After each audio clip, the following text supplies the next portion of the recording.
Hello, my name is Dr. Gerald Harris, and I'm going to be giving you a little presentation today on the causes and treatment of chronic musculoskeletal pain. Now, chronic musculoskeletal pain doesn't come from the origins that most people, including most physicians, believe that it does.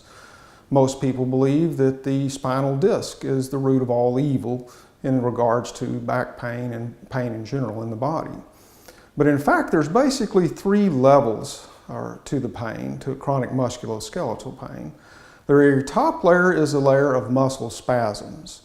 Now, the thing you need to remember about muscle spasms, even though they're very painful, is that they are a symptom of a problem. They're not the problem, they're a symptom of the problem. When your body detects an injured or unstable area, it will instinctively tighten all the muscles around that area in an attempt to stabilize it and to shift some of the load off that damaged area over onto the muscle. The whole idea being that if you can stabilize the area and unload it, it has a much better chance of healing. This is the same principle behind using a cast or a splint. And it usually works. In fact, quite often it works. And when it does work, the area heals, muscles relax, everything goes back to normal. But the problem with the spasms is when that area can't heal or won't heal for whatever reason. And those muscles just stay in that state of contraction for long periods of time. Well, they're not designed for that. And after a while, the waste products start to accumulate in the muscle and it starts to cramp and hurt. And that's why it feels good to have somebody massage it or put hot packs on it. Electrical stimulation, trigger point injections, dry needling, anything that will relax the muscle, open up the blood flow, wash those waste products away, and you'll feel better until you get up and start moving around. But being a symptom, as soon as you load the area, it's going to come back pretty quickly. So other than the fact that the spasms indicate areas where the body's detecting a problem, and we can kind of home in on that area and look at it a little bit more closely, you really don't want to waste too much time on the spasms, because being a symptom, if you treat the underlying problem, they're going to vanish. And if you don't treat the underlying problem, they will never permanently go away. Now, the next layer of pain below the spasms, and the first layer of pain where you have real pathology, is the layer of connective tissue damage. And by connective tissue, I'm talking about ligaments and tendons, cartilage, and the sheets of fascia that hold the body together. Now, this stuff is really tough and it's difficult to damage. But once you do damage it, it's bad news because it heals very poorly. And even once it does heal, it never really regains its original strength. It will tend to be a weak area that will give out on the person time and time again. It'll be weaker than the surrounding structures, so that if you stress that area of the body, it will have a tendency to be weak and give out. Another thing that'll drive you nuts about these connective tissue injuries is that quite frequently they have the tendency to refer pain. So quite frequently where you mentally perceive the pain to be is not where the problem's at. It's being referred there from somewhere else. Your brain will have a tendency to focus on where you perceive the pain to be, and a lot of the times that's not where the problem's at. And sometimes even some of our physician colleagues will fall for this one, and that's doubly bad because then they will do procedures on that area and they'll actually create a problem where there is none. As a general rule, these pains will tend to refer from the center part of the body out. A great example of that is the so-called sciatica, which is radiating pain that goes down into the legs. It actually has nothing to do with the sciatic nerves. What it has to do with is damage to the connective tissue structures in the low back, and then this pain gives a radiating, aching sensation down into the legs. If you want to treat this, though, you have to treat the low back. Same thing in the neck. A lot of times damage in the neck will refer out in the shoulders and down the arms, and the person will think that they got a shoulder problem or elbow problem, or carpal tunnel, but there's really nothing wrong there. It's all coming from the neck. So this connective tissue layer is very frequently involved in the chronic pain problems. Now, the very bottom layer of the three layers of pain is the layer of damage to the internal nervous system, or what we call the autonomic nervous system. Now, once you get outside of the brain, the nervous system divides into two basic parts. One part forms the spinal cord, and this is the part that most people are familiar with. And this part of the nervous system is called the voluntary nervous system. And they give it that name because you have voluntary control of it. That's the part of the nervous system that you use to go around, walk around, do all the things that you do every day. The other half of the nervous system splits off way high up in the neck. right as you come out of the brain. And it actually runs down the front of the spinal column on the outside of the vertebrae, behind your heart and lungs. Runs all the way down the spine, just like the spinal cord does, only on the outside. There are little connections that connect the two parts of the nervous system together as you go down the spine so that they can exchange information and communicate with one another. But other than that, they're largely separate in their actions and independent from one another. And this second part of the nervous system that's on the outside of the spine is called the involuntary or autonomic, like automatic nervous system. And as those names imply, that's the part of the nervous system that controls all the things that you have no conscious control over, like your body temperature, heart rate and blood pressure, blood flow to different areas of the body, the functions of your liver, your spleen, your pancreas, hormone functions, things that you can't control even if you wanted to. Now, this part of the nervous system can become damaged in several ways. And once that damage occurs, it can last a lifetime. So just because something happened to you 20 or 30 years ago doesn't mean it's not affecting you now. It can, and quite frequently does. It's just that when we're very young, the body has a lot of reserve capability. And you can have things that happen to you that eat up part of that reserve, and you never even notice it because you have so much. But as years go by, that reserve just naturally shrinks, and as years go by, you tend to have more and more things happening to you. So at some point along the way, you run out of reserve. Of course, that's the day you remember because that's the day that the pain starts. But as you can see, that was actually the end of a long series of events that led up to that point, to where your body just could not compensate anymore. Well, what'll do that? What will cause that internal nervous system to start to malfunction? The number one thing that will cause the autonomic nervous system to begin to malfunction is trauma. And that can be accidental trauma, like a fall or a car wrecks, burns, crush injuries, broken bones, or it can be what we call iatrogenic trauma. And what we mean by that is willfully and intentionally inflicted trauma. And primarily what you're talking about there is surgery, be it medical surgery or dental surgery. But also falling into that category would be body piercings and tattoos. These are all things that people go into willingly. But as far as the autonomic nervous system is concerned, it makes absolutely no difference whether you go into it willingly or not. It will have the same detrimental impact on your body. And something else to bear in mind, the drugs that they use to render a person unconscious to do surgery on them, yeah, they do knock out the brain, but they do not knock out the autonomic nervous system. It's fully awake and aware of what's going on, and it'll oftentimes be severely traumatized by that.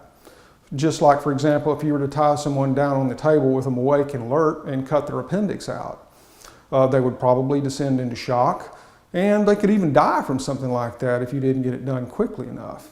And that's what the autonomic nervous system goes through every time you have something like that done. And it will hold a memory of that event, and that memory can come back to haunt you. And I'll get into that here in a little bit. So anyway, the number one thing that'll mess up the autonomic nervous system is trauma, be it accidental or intentional. The second thing that will make it start to malfunction is if you have some kind of chronic smoldering infection somewhere in the body.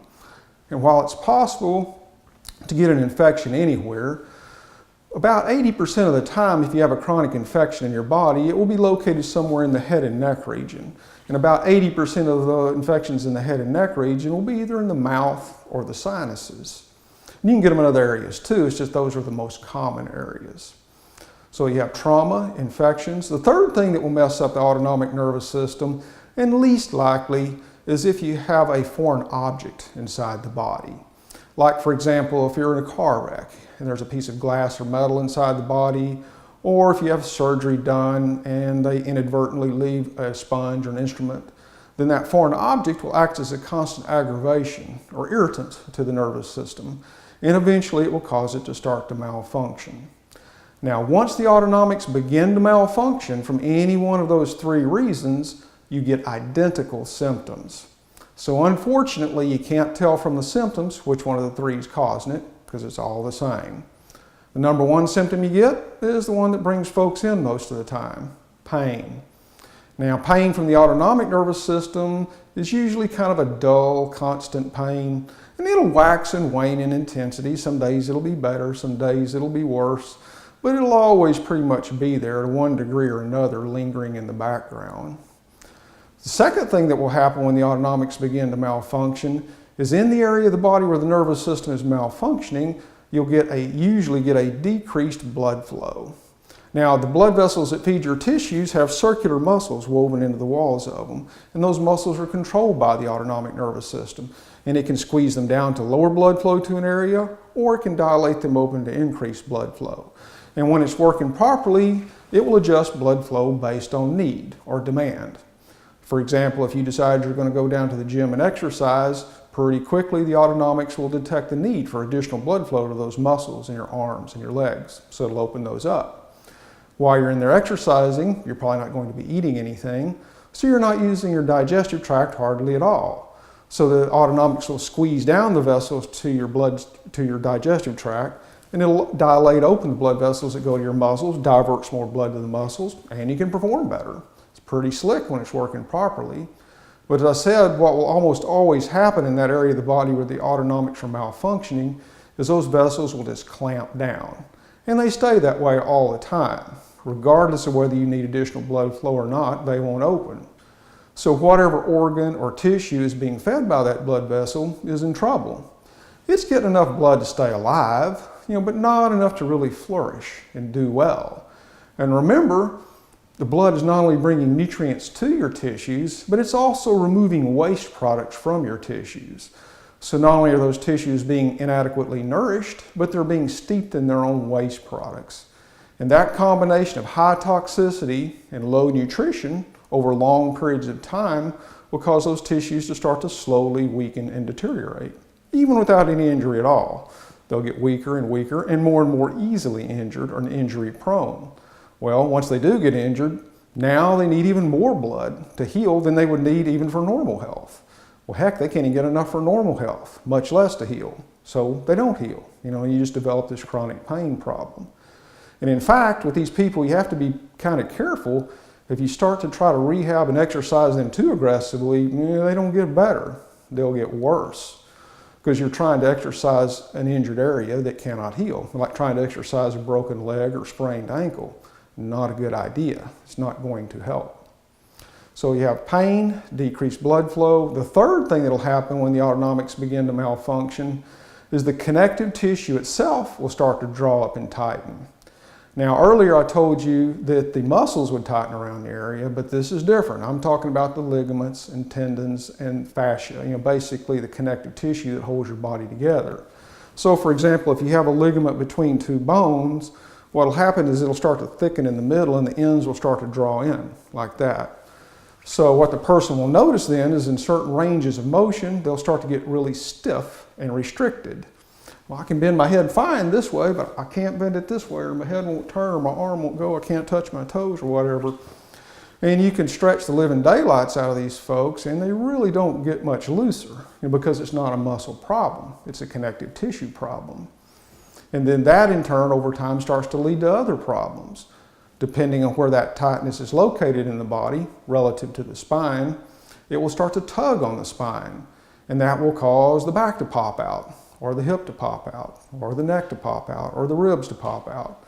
And then the person can go in and see their chiropractor and get it whacked back in, and they feel pretty good for a couple of hours until it pops right back out again, because you haven't relieved that underlying tension that's pulling on it. So it's only a matter of time till you bend and twist the wrong way, and it's going to pop right back out again. And then also that chronic tension pulling relentlessly on the connective tissue like that, combined with the low blood flow, which is weakening the connective tissue, it will cause the connective tissue to start to develop little microscopic tears where it connects onto the bones at. Because right there at that bony connection is its weakest point. And usually if it's going to give way, it'll give way right there. Well, remember I told you that the connective tissue tearing was a second layer problem. And then as the connective tissue starts to tear loose from the bone, then that area of the spine starts to become increasingly unstable and painful. Well, in response to that, then the muscles will lock up to try to increase stability. Now you get the muscle spasms. That's how I was explaining, it starts down here in that bottom layer of the autonomics and then starts to slowly escalate up through these other layers over time. You don't generally start to notice it until it gets up in these upper layers. But by that point, it's been working on you a while. So what we're going to be doing today is evaluating basically these three layers. We'll spend most of our time on the bottom two layers of the connective tissue and the autonomic nervous system. And then we're going to tell you how I think we should rectify that problem through our treatment. Now, the treatment of these chronic pain problems, what you want to do basically is start at the bottom and go up.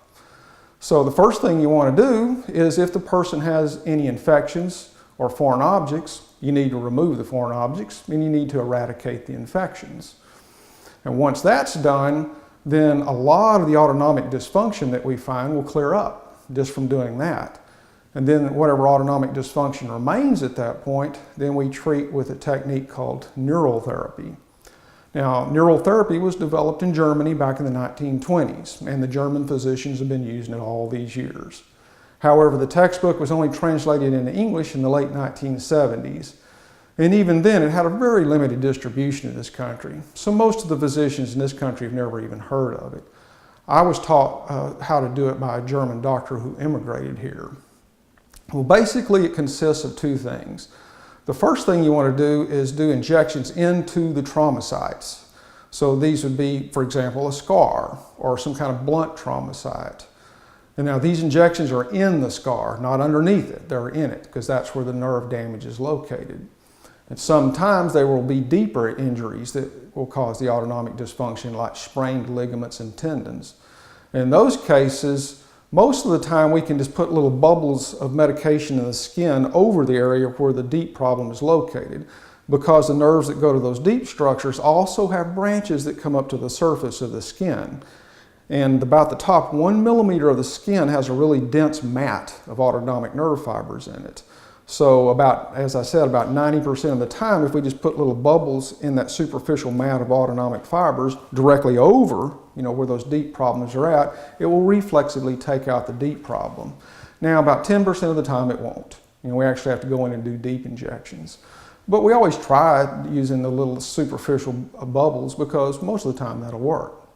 Now, once we do that and we resolve all the superficial autonomic problems, then we go back and reevaluate the deep autonomic ganglia, down inside the body. These are like the major processing centers for the autonomic nerve input.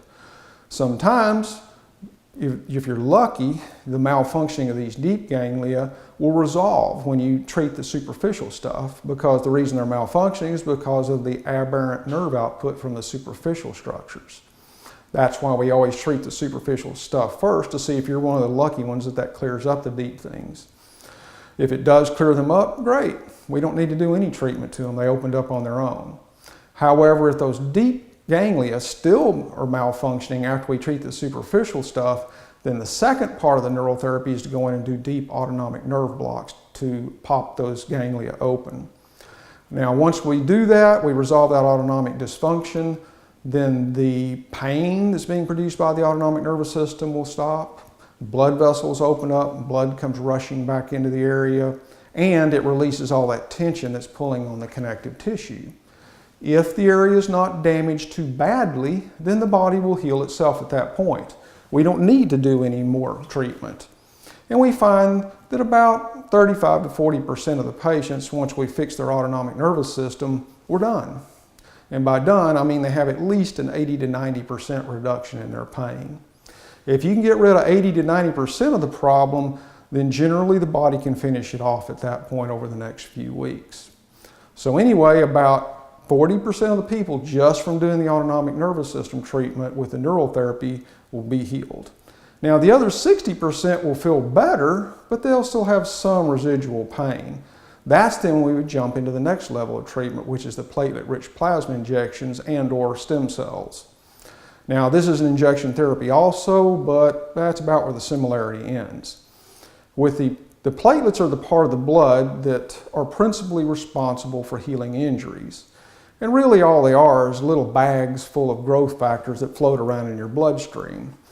And whenever this blood flows through an injury site, the inflammatory chemicals released by that injury site trigger those platelets to start releasing those growth factors. And that's what starts the whole healing cascade. Unfortunately, there's not that many platelets in your blood. They comprise less than 1% of your blood volume. So it doesn't work very well just to inject blood directly into the injury site, because there's just not enough platelets in it to do the job, and the iron that's in the red blood cells seems to interfere with the healing. So instead, what we do is we take the blood out of the patient and then put it into a special machine which separates the platelets from the rest of the blood and then concentrates them. And then we inject that platelet concentrate into the torn ligaments and tendons. And then the platelets do what they're supposed to do. They release these growth factors in large quantities, and then that causes the torn fibers of the connective tissue to reattach back to the bone, and it'll even start laying down new fibers around its outer edges so that it gets even stronger than it was before. And once that connective tissue is good and tight and strong and stable and is holding everything in place, then usually at that point the muscle spasms just release on their own. Because remember, I told you that the muscle spasms are a symptom. You've now treated the underlying problem, so they just let go and go away on their own. Then at this point, usually the person's feeling pretty good, and that's when I would normally recommend that we start doing some physical therapy to help recondition them so that they don't hurt themselves again. Don't recommend a whole lot of physical therapy or exercise before that point, because the person can wind up hurting themselves. Now, as far as side effects go, with the treatment of the autonomic nervous system, that technique usually brings about pain relief. Very seldom does it ever cause any exacerbation of the pain. Now, that pain relief that you get is usually temporary in the beginning. The treatment has to be repeated several times before it becomes permanent. It usually takes somewhere between 4 and 8 rounds of those injections, average of about 6 in most people. The way we can tell is when we do our testing on the patient.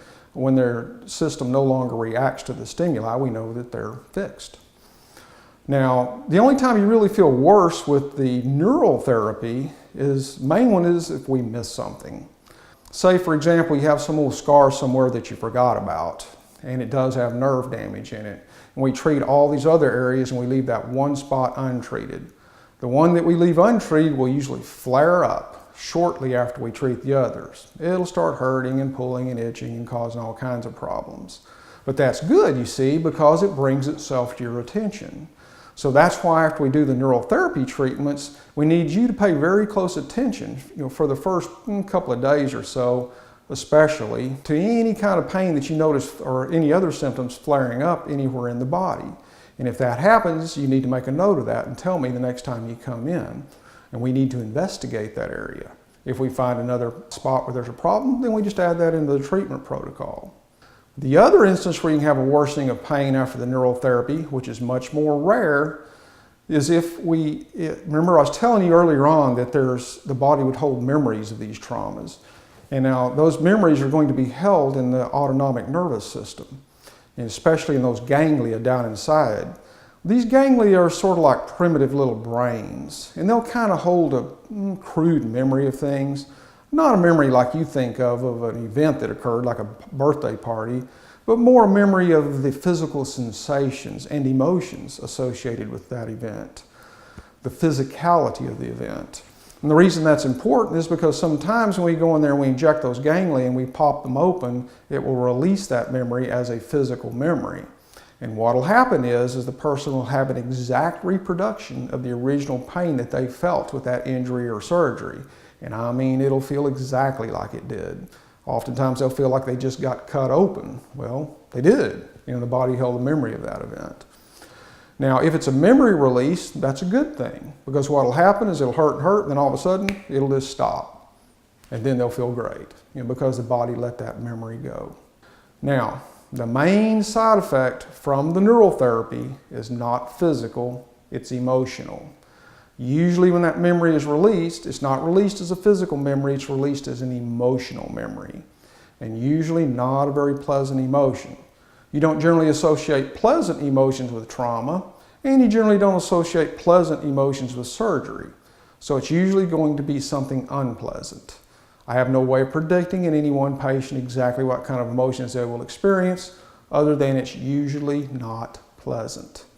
Now, you don't generally need to do anything about this. After a couple of days, the person will come to a resolution in their mind about those emotions, and the emotions will vanish. However, they can be dangerous because they will usually come up as free-floating emotions. And what I mean by that is usually, the person has no memory of the original event that caused the emotions. All they have is a memory of the emotion itself. And the reason that's dangerous is because it's human nature. If you have these emotions, negative emotions welling up inside of you, and you don't have a specific memory to attribute it to, you will start to look for things in your current environment to blame it on. You will be firmly convinced that some person in your current environment is the person that's causing that problem. And you will start attributing all kinds of these negative emotions to them, and that winds up causing all kinds of interpersonal conflict and arguments that need not happen if you just remember what I'm telling you here today.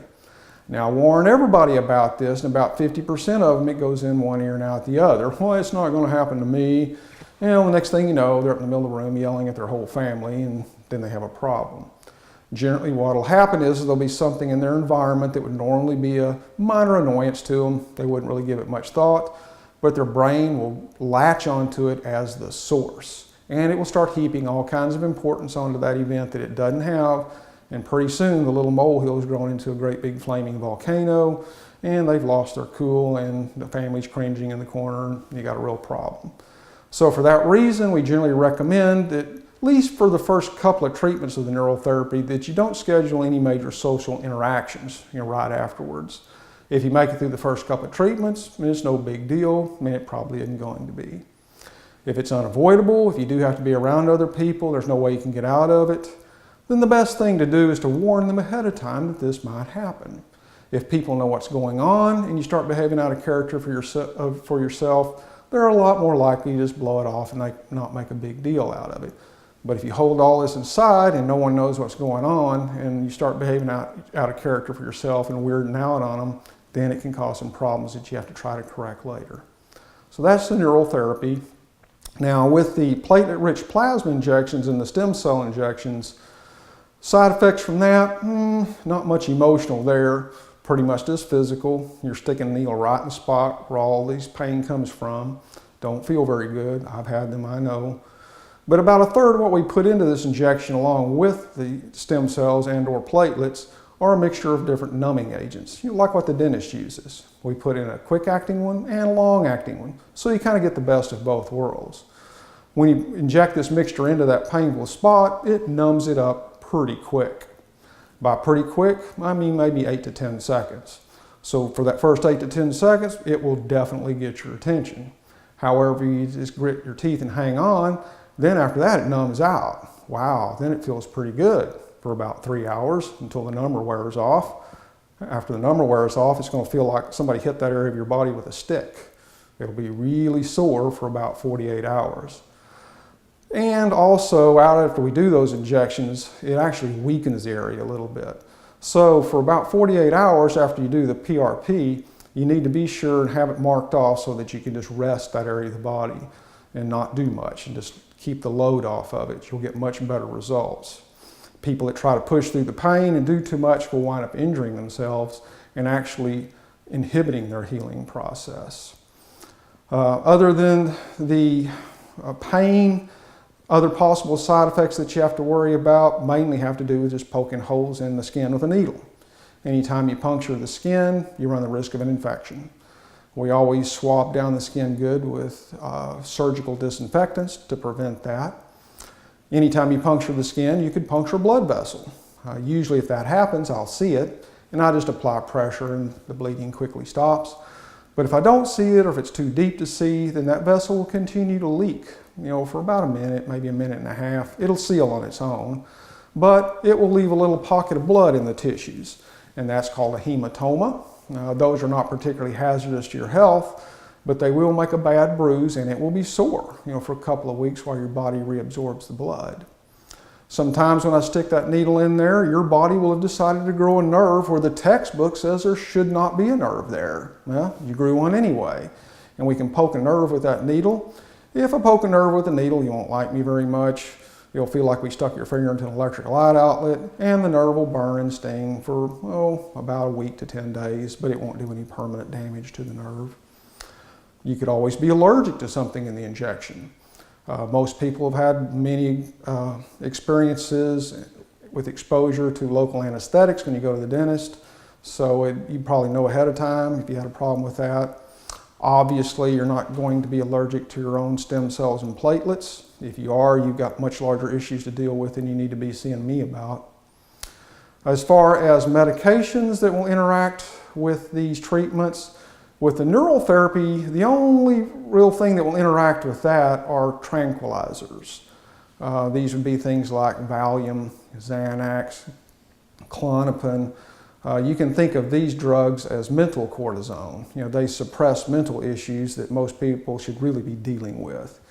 Well, when we're dredging all these things up from the subconscious, the last thing you want to do is take a drug that will push it back down. All that's going to do is require more treatments. With the platelet-rich plasma and stem cell injections, about the only thing that will really interfere with that are anti-inflammatory medications. And these would be things like cortisone, for example, but also over-the-counter anti-inflammatories as well, like aspirin, ibuprofen, Duprin, Naprosyn, Orudis.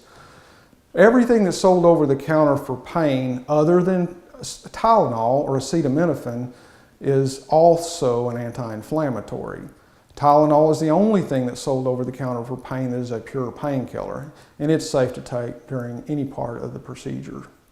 Now, as far as dietary things go, it doesn't seem to make a huge difference. I wish it did, but it doesn't seem to. As long as you have an adequate amount of protein in the diet, which is usually not a problem in the American diet. Now, once we do the platelet-rich plasma or the stem cells, I will usually recommend that you get on a supplement which has all of the metabolic intermediates and vitamins, minerals that are needed for the body to synthesize collagen and cartilage. If you take that religiously, routinely, when we do these treatments, then you'll get about 15 to 20% better results. And as a side effect, you'll notice that your hair and your fingernails and toenails will start to grow really fast. You can't see your ligaments and tendons growing, but you can see your hair and nails growing. And that just shows you how it stimulates protein synthesis. Other than that, the only other things that will really have an impact on the healing are if the person has diabetes, and high blood sugar, or if they smoke. Not the use of tobacco, the nicotine so much, it's the actual smoking that inhibits the healing process. Now, I did speak something about, I've talked about both platelet-rich plasma and stem cells. Basically, they do the same thing, and the decision which way we go with those depends on the degree or severity of injury. If the area is severely injured, and mainly what we're talking about with the stem cells is if you have something missing. Say, for example, you have a bone-on-bone joint where the cartilage is completely gone inside the joint. Well, if there's even a thin layer of the cartilage left, you can usually salvage it with just the platelet-rich plasma. However, if it's completely gone, there's nothing left to salvage. That's then when we would generally recommend that you do the stem cells, because they're able to coat the bone and to reestablish that cartilaginous coating. Once we have even a thin coating of cartilage on there, then we can just do repetitive platelet-rich plasma treatments to get it to the point where we want, to make it where it's functional and non-painful. After all this is done and the person's feeling pretty good, that's then when we would normally initiate some physical therapy to get them in good shape so that they don't go out and hurt themselves again. I hope that this has given you a good overview of what we're going to be doing today. However, if you have any additional questions or need further clarification on any of these things I've said, then feel free to ask me.